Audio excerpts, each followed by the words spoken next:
Hello, everybody. Well, today I read an interesting article on Pathos. The name of the article is Pagan Cannibalism. It was posted May 11th, 2017. They were talking about pagan cannibalism, how the pagan community is becoming extremist, and we have people that are feeding off of other pagans to further their own causes. Um, and I have to say this, that what I see is very true. I have experienced it, and in some cases, I am guilty of it. I think that most pagans are guilty of this because of our personality and our distrust. We will not let a single pagan tell us how to follow our path. And so, if there is the slightest deviation from how we believe, we automatically say, You're not going to tell us what to believe because you do not represent me. We have this aggressive, defensive style. And with the way our society is going, I'm seeing this infest the pagan community, and the pagan community is in many ways, as I see it, destroying itself. And it's a shame. So in one part, they're saying, we see this occurring more and more under the banner of noble causes of social justice and fighting oppression. We are beginning to see those fighting oppression using the tools of oppressions upon one another. Instead of creating and nurturing a solid community to bring about equality and reform, we are seeing the rise of extremism with a worldview where everything and everyone is either good or evil with no room in between. We are seeing vampiric personalities use antagonistic behavior to stir up sensationalized drama and feed off of it. Yes, I am seeing a lot of this. There's one way. And unfortunately, it is going on both sides because I see people that proclaim that they are light workers and that, you're supposed to shun the negativity, you know, and they're literally saying that removing a negative person out of your life is a good thing. So they are basically saying that if this person is negative, this person is evil, and they have no room for this. Now I have a different personal view on this, I should say. You see, I think if somebody is negative, there's a reason why, and we got to figure out why. So it is my purpose to talk to the person, find out what's going wrong. Maybe they have a situation going on in their life and they need some assistance. It could be that darn simple. And so if you can give somebody assistance, you can take care of the negativity and you make the world a better place. So it continues on. This is the exact worldview and mentality that led to the election of Trump. A refusal to see things for the complexity that they are, with a quick enthusiasm to vilify anyone who disagrees or has varying opinions. In fact, this sort of culture creates personalities who take the banner of politics and social justice and use it as a weapon of hyper inflated egotism. And this is very true. Now, I am involved in a lot of civil issues, and I had I had a dealings with a guy that I kind of liked. I was having some respect, and I lost all respect for him. You see, this has to go with like Charlottesville and all the Antifa alt-right battles that have been going on. The guy that I am referring to was one who said that it's all right to punch a Nazi. That's kind of drastic in my mind. And he was one who says that these people don't have rights, that these alt-right people need to lose their right to protest. And I explained, no, you can't do that, because they are American citizens and thus they have the right to protest as long as they are not physically harming anybody. And because of this, I was actually labeled a Nazi, and he says he doesn't want anything to do with me.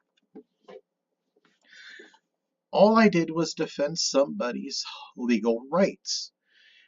Yes, I do not agree with what the alt-right people say and believe, but they have the right to say it. So, continuing on, we're beginning to see the pagan version of Alex Jones rise in our midst, a man who cannot reason, compromise, and is quick to sensationalize and vilify anyone who doesn't automatically agree with them, and screaming over any dissenting voice. Personalities who use very valid social causes as a way to feed their ego, launching crusades against people they've never met nor approached for dialogue as just another marketing tool to sell their self-published books while hypocritically condemning other authors for cashing in on paganism. It is this extremist worldview that cannot tell the difference between commerce and capitalism. Commerce being an integral part of every single historic pagan culture I can think of. Now, this is the way it is. The guy that I've been referencing, he is just like Alex Jones there, because he was pro Antifa. And anybody who did not completely agree with him, he was insulting. And so that was his one-sided view on this. We are lacking the ability to see the big picture, and that's a shame. Continuing on. Not only does this mentality create more and more divisions within paganism, but it quickly creates a smaller and smaller echo chamber of yes men with no room for different opinions.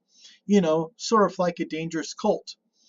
There arises a stronger concern for the Crusades' endgame in the eyes of this mentality without any concern of collateral damage.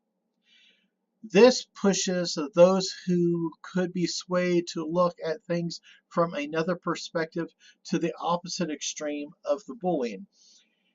And this is the problem because of the extremism. You are either with me or you're against me. I could share 99 points out of 100 in views with a person, but it is that one view that, because we disagree upon it, I am the enemy. And we're seeing this in paganism now. Politics, especially here in the US, is infiltrating everything.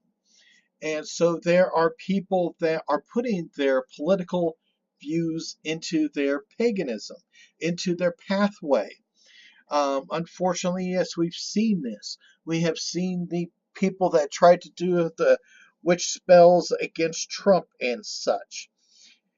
And we are losing our ability to compromise, to work with other people, to accept people for being different.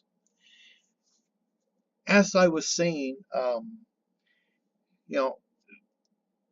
there's these people that were saying that the alt-right should lose their right to protest because they are, quote unquote, by them, Nazis. Well, and I was trying to explain, no, they have a different political view. Doesn't mean that they're Nazis. And they have the right as American citizens to have a protest as long as they do not harm anybody. But they're saying, nope, take their rights away because they disagreed with it. The problem is, once you open up the door to take away that group's rights, what happens when another group doesn't agree with you and decides that they could take your rights away? The bigger picture must be viewed. And continuing on. The focus then becomes not on changing minds and hearts, but rather proving that one is right and the others are wrong.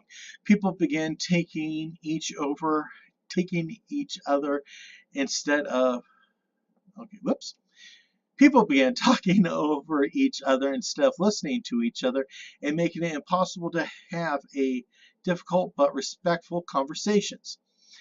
In a recent podcast interview, I had stated that social justice and equality should always be rooted in empathy, and that we should never lose sight of that. Listening to one another, having different conversations while being respectful and planting seeds in the minds and hearts of others requires empathy and patience, and ensuring that you aren't alienating them with your inability to do so. I mean, I agree completely with that. In some ways, like I said in my intro, I'm guilty of this. And this is the part where I'm a little guilty at. But when I go through things, if I see something that is what I view as wrong, I usually state my opinion. But I do try to listen to people's points of view because I could be wrong. One of my biggest pet peeves right now on Facebook and such is we have people that are putting up these memes of all these different crystals for healing, crystals for this, crystals for that, and half of what's in that picture aren't even crystals. You know, I'm sorry, petrified wood is not a crystal. You know,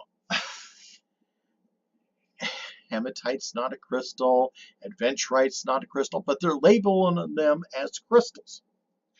And so this bothers me because, it's wrong.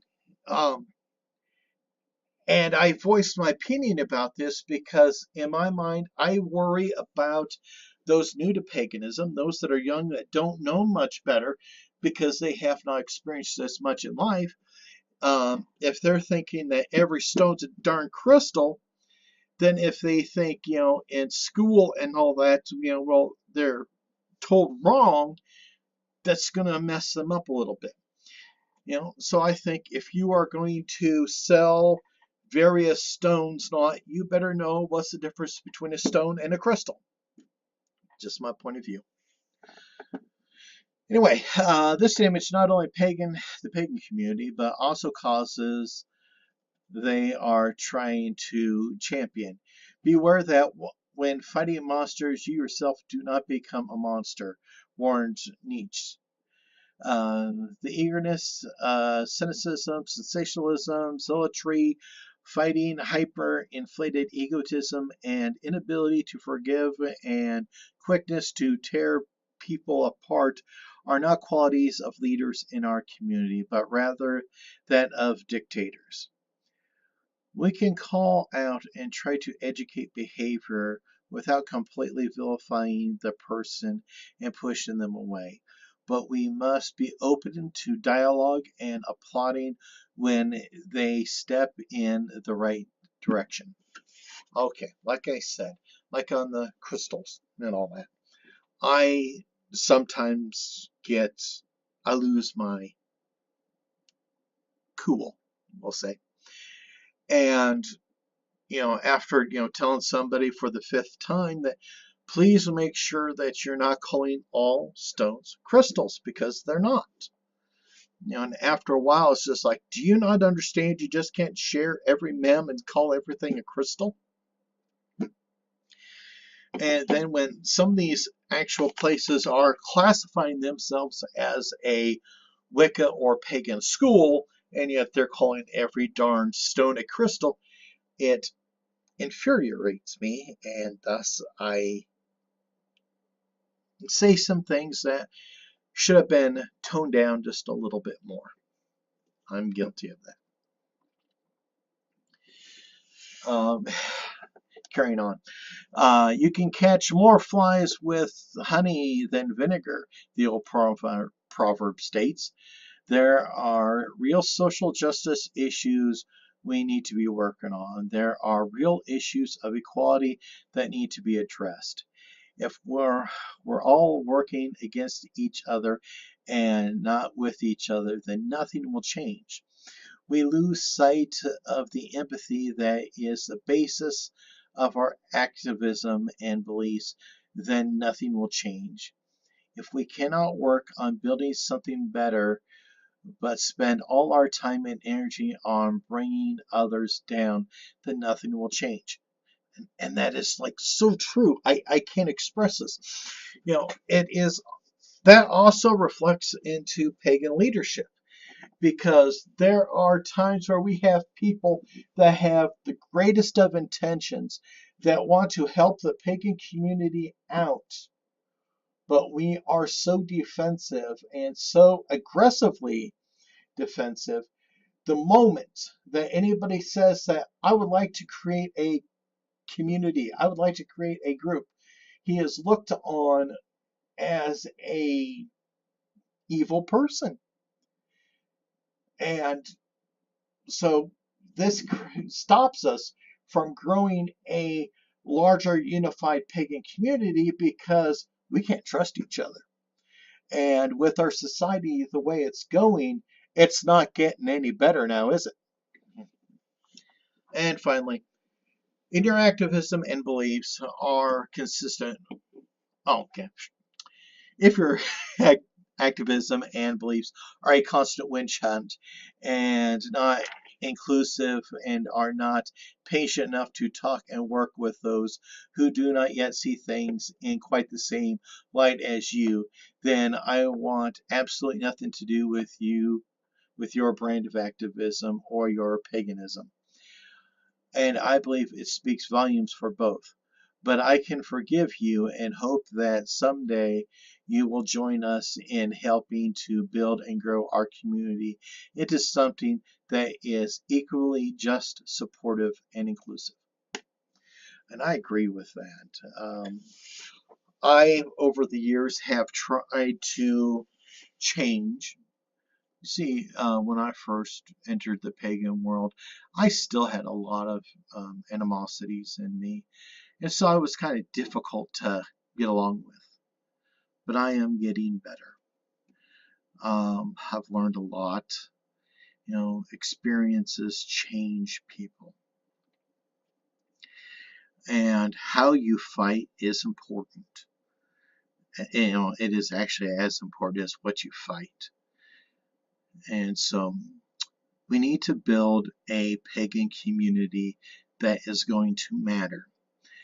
And right now we have so much infighting and all of that in our communities where we're not going to build anything until we grow up. So anyway, that's all I have to say right now. Please leave your comments below. Everybody take care. Be at peace.